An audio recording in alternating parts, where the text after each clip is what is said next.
Chapter 36, In the Game of Life. First thing, Mr. Daniels calls me into the hallway. So I heard there was a little bit of trouble yesterday. I fold my arms.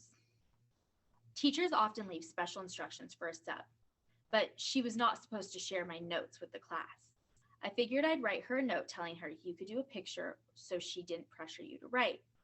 I know that you struggle, and I thought I was helping you, but I see I shouldn't have handled it by singling you out that way. Allie, I think you know I would never hurt you on purpose. I do know that, and I'm so relieved to hear him say it. So I'm sorry, Allie. I really am. I hope you can forgive me. He holds out his hand to shake, and I shake back.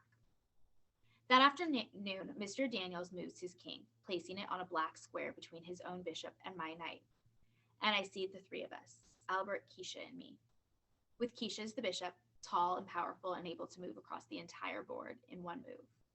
With Albert being the king, the piece with a ton of value, but the one unable to move more than one space at a time, always taking tiny steps, always running from and hiding behind the others. And then there's the knight, the piece that Mr. Daniels says is the clever one, the best piece for catching opponents in a fork, a piece that moves only in an L. I feel like I am the knight as I've spent my whole life jumping over things. Shay is the queen, the piece with the most power to move and frighten, the piece most protected and sacrificed for. I realize that dealing with Shay every day is like playing chess.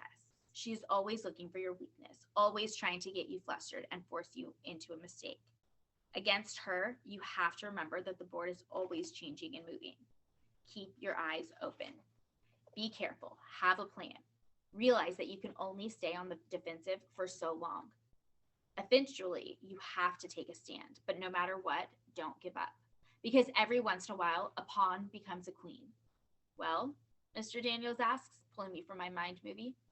You've been thinking a long time over there, thinking about your move. I look back down. I search.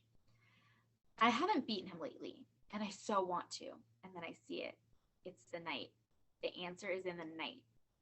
I pick it up, move it, and hold my finger on top to be sure I haven't made a mistake.